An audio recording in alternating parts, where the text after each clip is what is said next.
Guten Morgen. That's about the words I can in German, so I'm sorry I speak less than Simon. He had 2 sentences which I admire him for.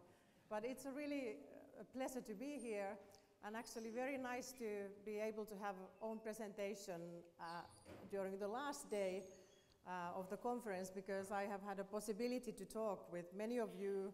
I have hopefully created an impression of the state of the art of educational development in Germany at the moment.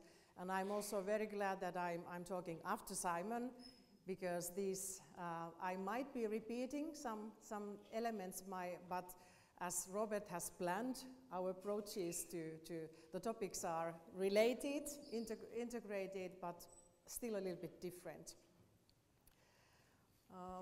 I'm borrowing Simon's laptop, because I was supposed to be really modern using my iPad and my iPhone as a remote control, but it didn't work.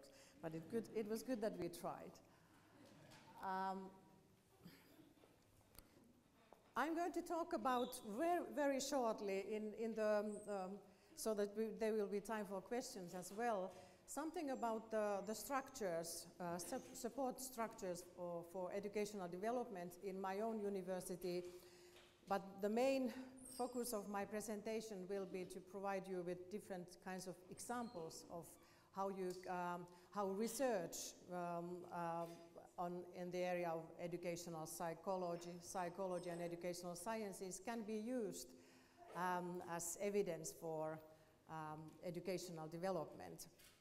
And I think if I think of myself, I mainly consider myself as an academic, as a professor who loves to do research and loves to teach. Even though I'm all the time involved in educational development, but that's not maybe my main identity.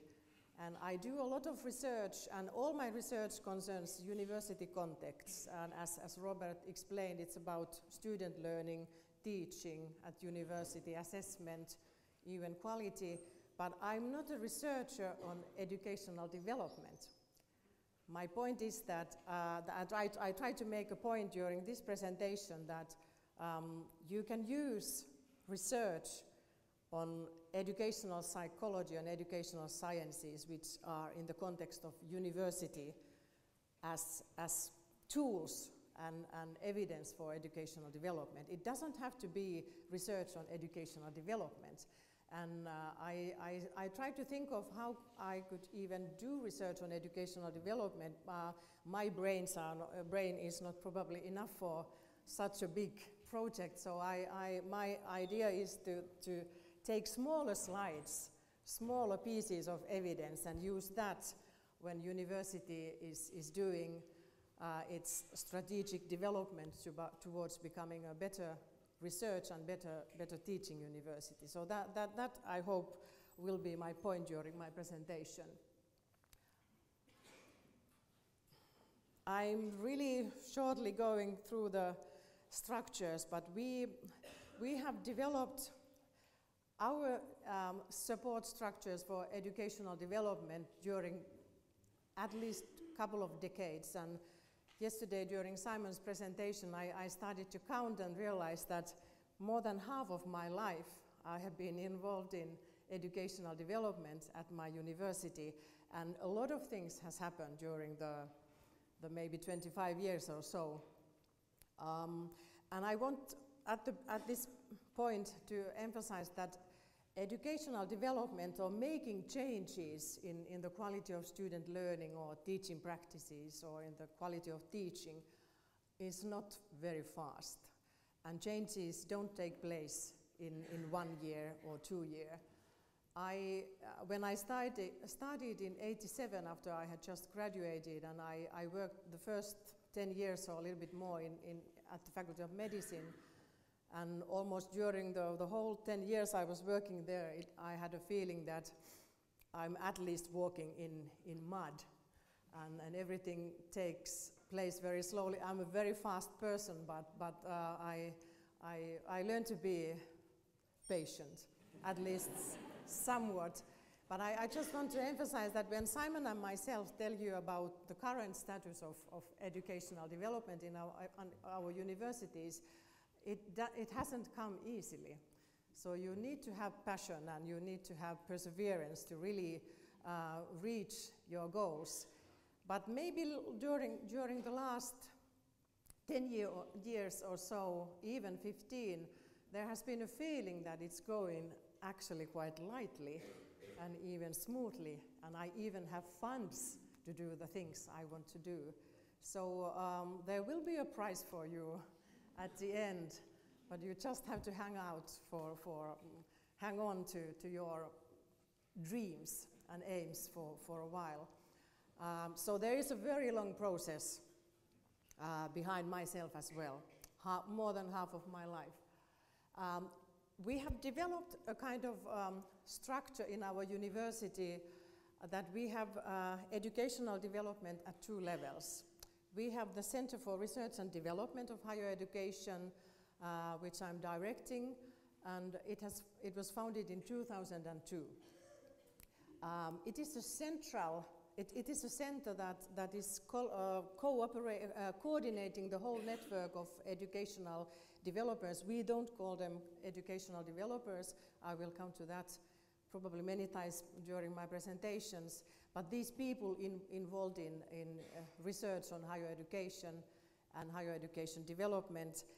But even though we are a central center, we are not based in central administration. We are based in Faculty of Behavioral Sciences because the university wants, because we are a research-intensive center, it wants that we have a home around us. So we are based in behavioral sciences, in which we have 2 departments. One is Institute of Behavioral Sciences, where the center is based, and I am based there as professor of higher education. And there we have psychology, educational sciences, and speech sciences. And then we have another department which is for teacher education. My background is from psychology. I'm a clinical or licensed psychologist, and my research area is mainly somewhere between psychology, educational psychology, and educational sciences. There are about 20 people working in my center. So I have 4, we call them senior lecturers on university pedagogy. They are all centrally funded. And then we call them study psychologists, who are licensed psychologists as I am, who work with students with study-related problems. And in this center, we have 3 different main duties. One is that university wants us to do research on university pedagogy, on teaching and learning and assessment and quality of our own university. The other duty is that we offer courses for university teachers, researchers, and doctoral students. And then the third one is to provide services for bachelor and master students for their study-related problems, and that's the duties of the study psychologist. And in addition to this center, we have discipline-based or faculty-based senior lecturers on university pedagogy in each of our 11 faculties, plus in 2 other, in our open university and also in our language center. And these are 16 people working inside disciplines, and all these are centrally funded. So university gives funding for faculties, and funding for these experts on university pedagogy is so to say earmarked. Faculties cannot use these lecturers to do something else. And this is monitored regularly every 4 years, that the deans of the faculties really keep these duties as they should be, because they are centrally funded. That is important. But also for the discipline-specific lecturers, I think in many of the countries they could be called assistant professors or associate professors. In the Finnish structure, we only have, if you are a professor, you always are a full professor. We don't have any other levels. And then we have university lecturer position, which is for doctors with a research track and teaching merits if they want to, if they are able to become university lecturers. So that might mean associate professors in many of the countries. So, and these are all, we are all required to do research. And the discipline-specific experts are required to do discipline-specific research on teaching and learning in specific disciplines. And that, I think, is probably the most remarkable thing of my university, that my university understands that these kinds of people need also to do research. It's not just providing services. And that's my main point. You probably have to fight for this, but this is the most important fight you will have to make. And I will also try to come to this later. We also organize courses for university teachers in 2 different levels. Either they can participate in courses organized by us, and then the courses are very broad in terms of disciplines of the participants. And that is really good for the teachers because they say that, oh, that broadens my perspective, and or then they realize that, oh, similar kind of problems in different faculties. So it's not just my discipline which is problematic. And then we also offer the same kind of courses in each faculties. And that is a really important place for sharing ideas among colleagues of the same disciplines. But it is totally up to the teachers which they want to choose. And we do quite a lot of courses for university teachers also in collaboration between the discipline-specific experts and our center. And it is stated in my duties that my job is to coordinate this network, and my job is to facilitate and enhance discipline-specific research in my own university. So we do a lot of collaboration with people from different disciplinary backgrounds. Then I want to emphasize that what you need in order to be successful in educational development, and really important, which Simon already mentioned yesterday, that there needs to be committed people in different levels of the university. And in the case of my university, we have had a round of really good rectorates for more than 10 years who have understood that in order to become very good in research, you need to have good research education. So then, therefore, you need to concentrate also on the way how people teach at the universities and whether student learning is of high quality. So the highest level of the university, chancellors and rectors, they need to be really committed, and they need to understand that this element is really important. But also at the faculty level, it is important. That's why we have made a decision that the discipline-based university lecturers on university pedagogy, that's a very long title, their bosses are the deans of the faculties, because it is made possible in this way to create close links between discipline-specific educational development and the leadership at the faculty level. So that is also really important. I also think that our structure of combining the centralized and decentralized elements is actually working very well, because we are close to the central administration, but at the same time we are close in the faculties. And it seems, when I look at the people from different faculties, and I'm myself a Vice Dean for Research and Doctoral Education, so I collaborate a lot of my fellow Vice Deans in different faculties, I can see how they feel that this disciplines-based university lecturer is their person. And that specific person understands their discipline. And that is really, really important. There are, as Simon mentioned yesterday, there is a network of research-intensive universities in which we meet every year, and Sydney and Helsinki are members of this network. And we look at teaching and learning in research-intensive environments. And from that, it has lasted for more than 10 years, maybe even 15. And from that collaboration or that network, I have understood that there are many universities who run very centralized units. And then there are some universities whose educational development or these kinds of support structures are totally decentralized. But I think this kind of combination, actually at this moment I feel that it's really working very well. Networking I already talked about. It is really important to keep contact with central administration, to teachers, to students, and coordinate this network of people who are involved in educational development. We also have quite new, less than 5 years ago, we founded a teachers' academy where any teacher can apply for a position, and then they even get funding to further develop their teaching. So that is the newest element in these support structures.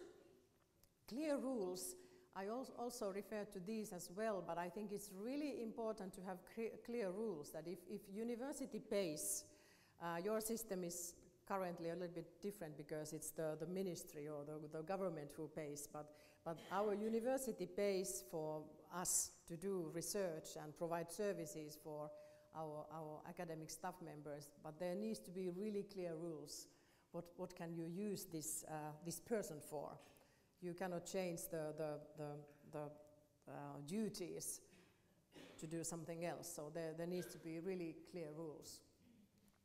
But then I already mentioned that one, but we are not seen as developers in our university. We are seen as academics. We all have either a university lecturer position, or I'm the only professor, unfortunately, but almost 40 of us are seen as academics because we do research, as do our participants who participate in our courses. And we collect empirical evidence. We are the biggest university in Finland. We also are the best university in Finland. If I would say to my dean that there is a really interesting study done at the university of something else in Finland, they would immediately say that yes, but that's a different thing because that's not from our university. So I always have to emphasize that yes, this is evidence from our students, from our teachers, from our assessment practices. So that is really important, and I think it's also important to all of your universities because everybody thinks that their university or their discipline is special in some way, different from the others. And that's why everything we do is about Helsinki. But it can be comparative data from different countries, which we have also done, but everything is, Helsinki is always involved, otherwise they would not listen to me. I need to show, and the teachers would not listen to me either, because they might deny my evidence by saying that yes, but that's from a totally other discipline, and then we can start saying that that was chemistry, or shall we go and look at what your colleagues say in interviews or how your students fill in inventories? So we really have evidence from all possible disciplines of the university. Okay. Then I'm just very shortly saying that there are a lot of different kinds of centers, and maybe Sydney and Helsinki are exceptions in that we are both research intensive, but there are a lot of centers for educational development or development of higher education, which are more service centers than research centers. But it is really important, if you want to make a change in practices of academics, they need to see you as an academic as well. That at least from my point, from my culture, that's really important. We offer courses for university teachers, and if a teacher is really enthusiastic about developing his or her knowledge on university pedagogy, they can study university pedagogy, as we say it in Finland, until official teacher qualifications. but those are not compulsory, but each process, each course is quite lengthy. The shortest one is for one academic term. And our point is, which is also based on empirical evidence, that if you only offer workshops or short courses, there is no time to change your thinking, your ways of thinking about your teaching, or change your teaching practices. That's why you need to spread the courses to become longer. And I'm going to show you some evidence, but we are really using at the university level our research results to inform the strategic decision-making processes of the university. And I also try to do it in a way that we, in our university, we work in four-year periods. And I try to create research projects which are aligned with the current strategic aims of the university. So depending on what university is emphasizing, we will start collecting data. There has been times that the aims was on developing supervising. Now it's developing doctoral training and internationalization. I just had one doctoral student who finished his thesis on international students' experiences in our university, and we have a big project on doctoral training, a doctoral process at the moment, because that's the current aim of the university. So I need to be very strategic in picking research projects which are totally and always aligned, so that the rectorate of the university understands that what we are doing is really supporting and helping university. I already said this one, and I need to take my glasses because I cannot see it. I have to look back all the time. That's the problem when you get old. So this is the slide, my favorite slide, and I really want to emphasize this. Everything should be evidence-based, research-informed, and based on discipline-specific research. That was the first thing I learned after working about 11 years at the Faculty of Medicine. Every time I suggested something, the professors asked me, yes, but how can you say that? Did you have a comparison group, and did you try something?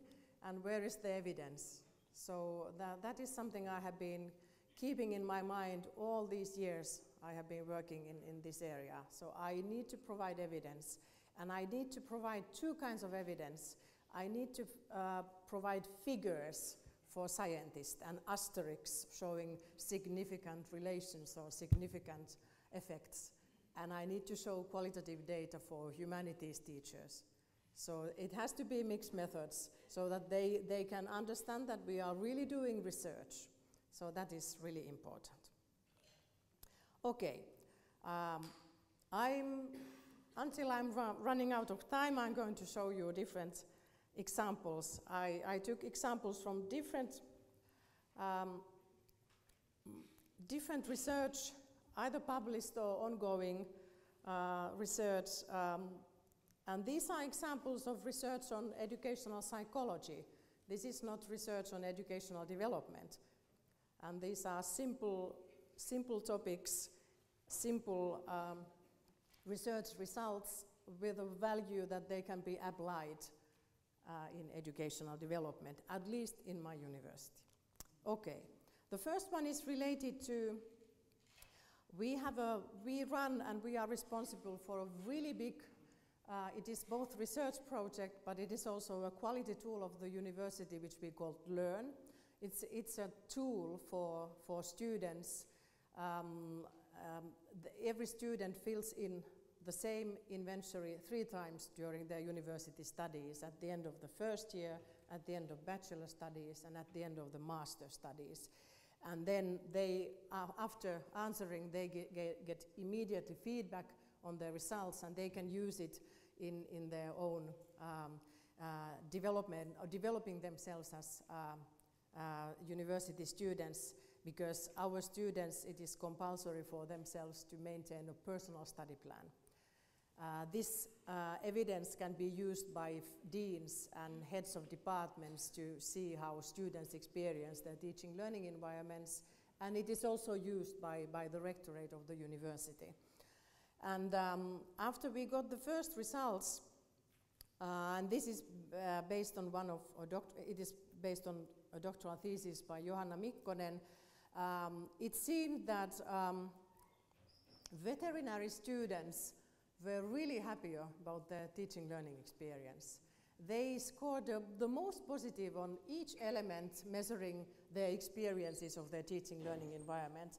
And just looking at the inventory results, it seems that they are doing something very right at the Faculty of Veterinary Medicine. Of course, that is the smallest faculty we have. They have the best student-teacher ratio, so they have the most teachers compared to the quite small number of the students.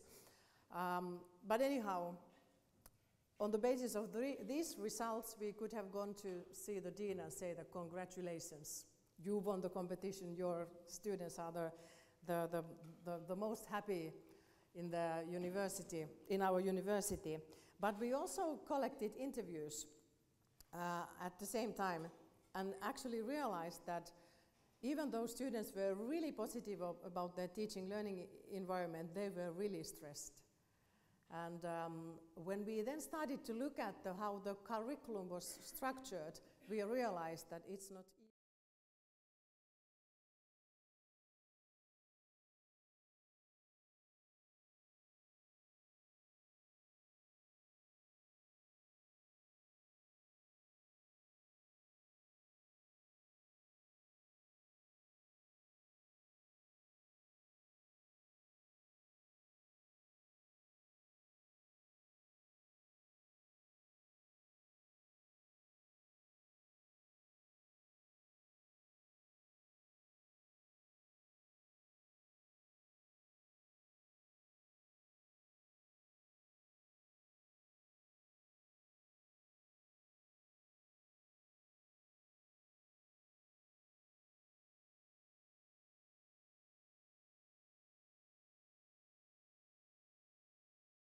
school in the whole Finland. So if you want to become a vet, this is the place you need to study.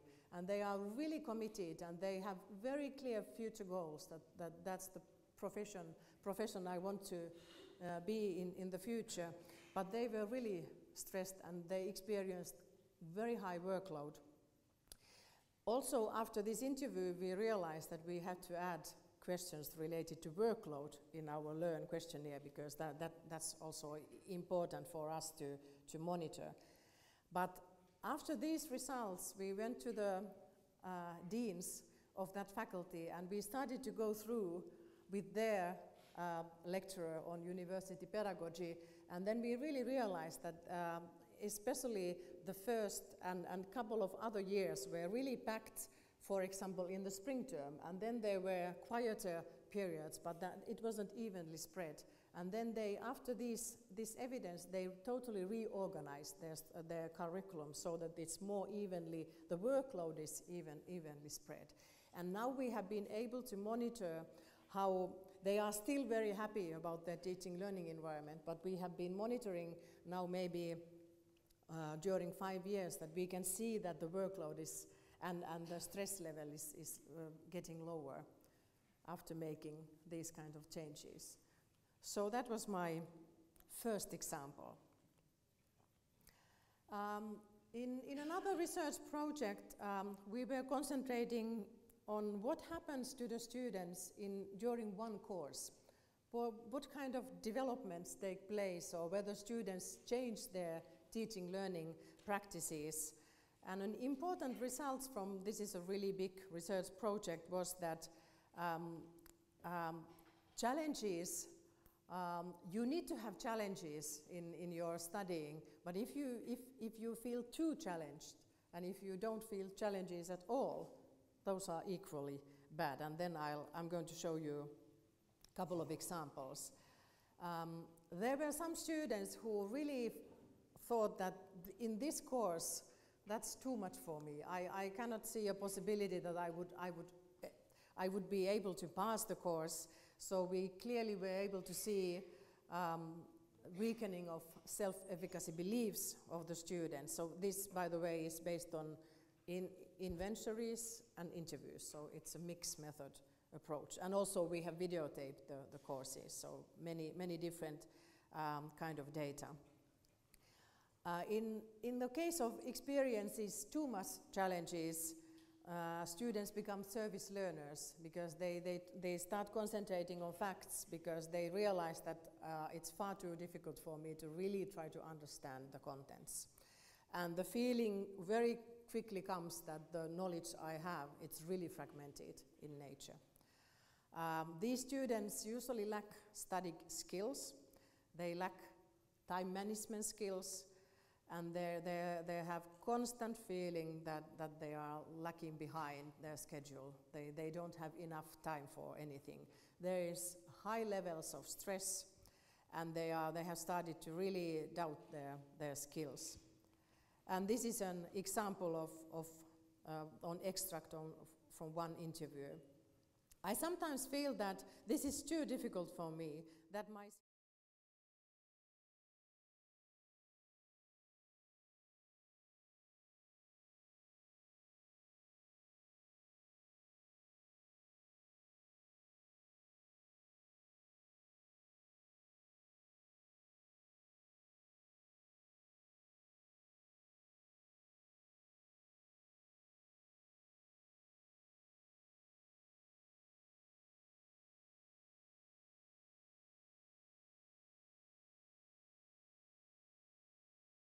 courses are too easy for them.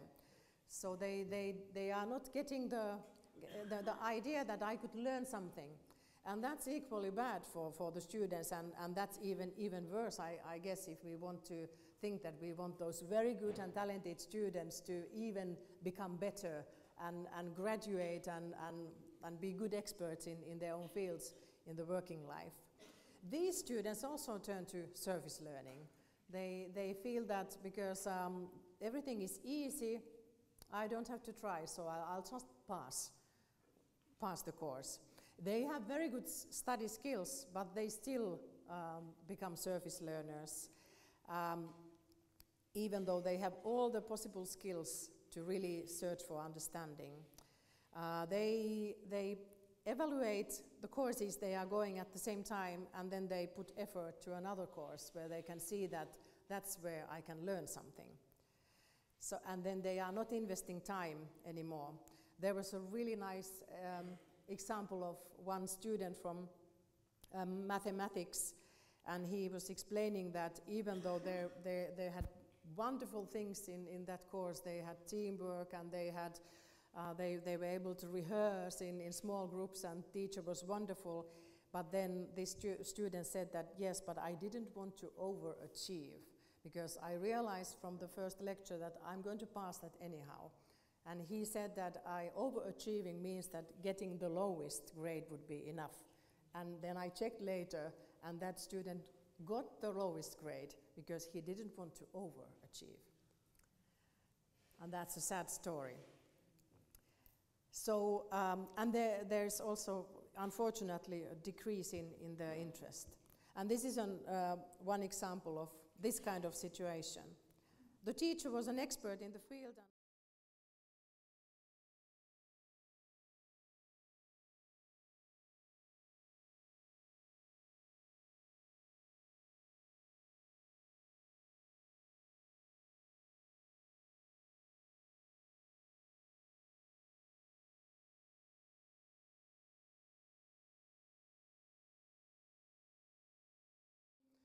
And I still passed the course. Okay, the next example is, that's from the Learn questionnaire I mentioned earlier, and this is a story of theology students. This is based on doctoral thesis of Anna Parpala from 2010, and in this study we created clusters or profiles of students. LPA is referring to latent profile analysis, and here you can see, hopefully, if we look at 3 different scales measuring students' learning processes, so deep learning, organized studying and effort management, and surface approach to learning. And we created 4 student groups. And it was easy to diagnose students who were surface learners, so that's the, you cannot even see that, but that's the red line over there. Students who scored very highly, this is self-evaluation, very highly on concentrating more facts than understanding, and very low on aiming for understanding and being very organized in studying. And then the dark blue line represents students who score highly on the aim for understanding, and they are really organized in their studying and very good in time management, and then they score low on concentration on facts, so on surface approach to learning. But the most problematic were the students in the light blue cluster or profile. Those students score highly, quite highly, on the deep approach to learning, so they were clearly aiming for understanding, but they were very low in organized studying and effort management, and about average in surface approach. So for us that looked like a kind of incoherent profile. We were meeting deans for academic affairs a couple of years ago, maybe three, even 4 years ago, and we were showing these results to the deans who are responsible for teaching and learning in their own disciplines. And we were saying that there were students from different disciplines were overrepresented in some of these profiles, and students from theology as well as from some other disciplines were overrepresented in the light blue profile.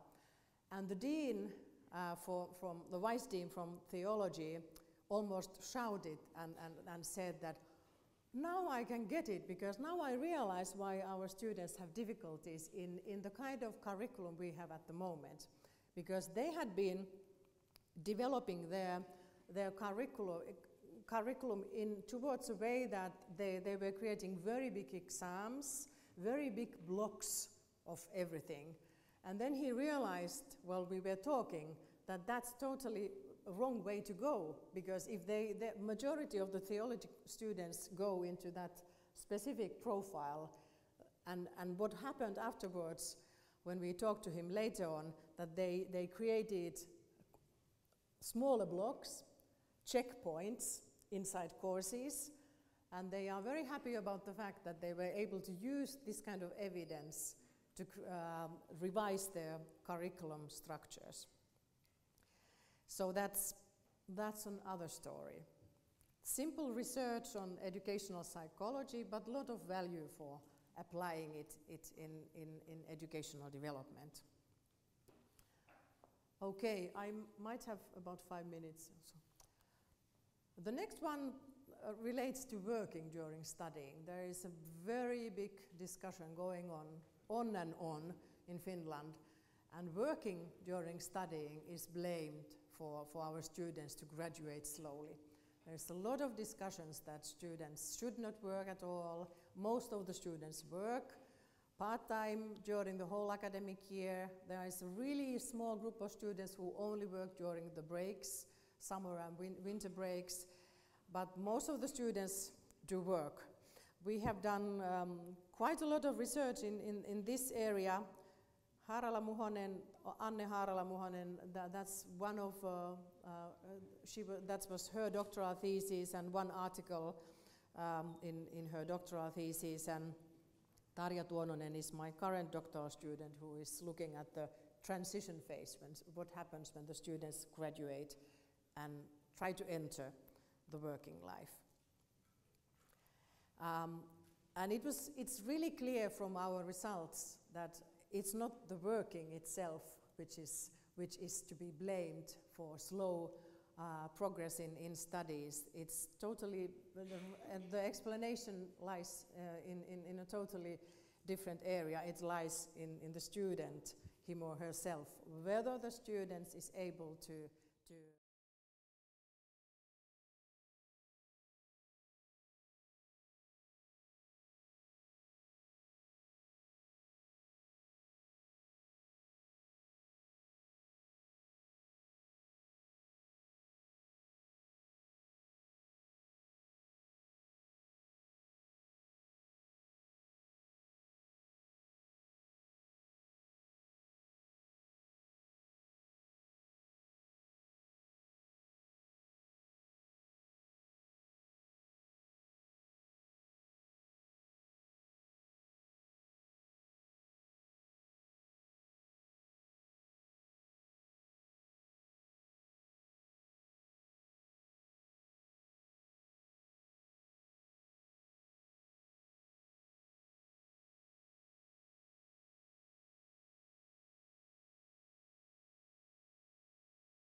my hours in one day for working. So they explain that I need to plan very carefully, and then they are really able to keep these plans. Students who lack these kinds of skills, self-management skills, self-regulation skills, time management skills, they say that because I'm working, I don't have time to do any studying. So it's not work itself, it's whether students is able to combine working life with study life. So that is important. We even had a result that those students who hadn't worked at all during university studies, and this is in Tuononen's future doctoral thesis, at the time of graduation, actually were the slowest one to graduate. But this can be for many reasons. There can be different kinds of stories behind the slow progress and not working. So this is just in individual results. I would not rely too heavily on that one. But we also got the result that the nature of work has to do with the study pace. Those students who worked in a field which, for example, in supermarkets or somewhere, did work which was not at all related to the future life of future profession, said that this is really motivating because I'm not going to do that in the future. So I want to graduate and I really want to start doing something, work which is meaningful for me. But we also could see that, for example, in the case of computer science, if they do work which is related to their future profession, it's really difficult to get them back to study because they already are doing that kind of work they will be doing in the future. So it has it's meaningful to look at the nature of the work, whether it's academic in nature and related to your own discipline, or whether it's something else, because that it's not just working, it's what kind of work you do can have an effect on your study pace. I think I'm going to skip the last one. I go to challenges, and you will read the last one from my slides, but I want to save my last minute to challenges, which I promised to deal with in my title. Research in real life setting is really, really difficult. Even though if you look at my examples, which are in a very narrow topic, very small things, but just creating these kinds of research settings and research designs at least has required from my head a lot of thinking. It's really difficult to create any kind of research designs which take place in a real life setting. It would be really nice to do what the doctors do, that there is a group doing something very nice, and then there is maybe look for placebo effect. So this half of the hall gets really nice feedback and very good teaching, and the other half doesn't get any feedback. But we cannot do these things because it's students' life is dependent on that they pass the courses, and we are equal towards every student. So it's really difficult to create research designs, even in very narrow topics. And if you want to create research on educational development, that's a million times more difficult, because there are so many factors at the national level or university level and departmental level and all these small things I was mentioning. So that is even more difficult. That's why my main point would be that start from small research projects and then apply these results in your educational development. So it's really, really difficult. The other one is that we, so to say, need to have dual expertise, or maybe we cannot have, and that calls for multidisciplinary collaboration. We need to understand university pedagogy or educational psychology or really theories behind educational development, but at the same time we need to understand the specific characters in different disciplines. And probably we cannot have both. it's possible, but we cannot have deep understanding of all disciplines of your universities. So we need to collaborate between the experts, the discipline-specific experts, and the experts on university pedagogy. And that's really, really important. When I look my list of publications, I have published with lawyers, I have published with vets, and I have published with medical doctors. So I have published with different people because I cannot do research in a specific discipline without understanding the discipline. Especially we have done research on assessment practices, and in that especially if you want to read students' essays, we have been working with a bioscientist, for example, that she can look at what they are really doing, whether their answers are coherent or not.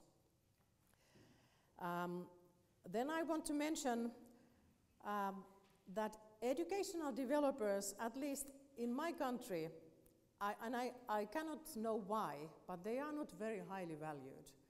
It's a kind of thing that now these educational developers can come and they say what we have been doing wrong and what we should be doing. And that I have been really sensitive in this one, that I'm not going to, I need the disciplinary expert to say me something, and then we can work together. But I cannot approach people at different disciplines from above. And I'm a psychologist, which has saved me many times, but I don't know what's wrong with educational developers. But at least in my country, it's not a very good word. That's why we emphasize that we are academics. We are researchers on university pedagogy. Okay, I will stop now, and I took a little bit over time. There is a list of references at the end. You can send me email if you want some of these publications, and I'm sure our slides will be somewhere. Thank you.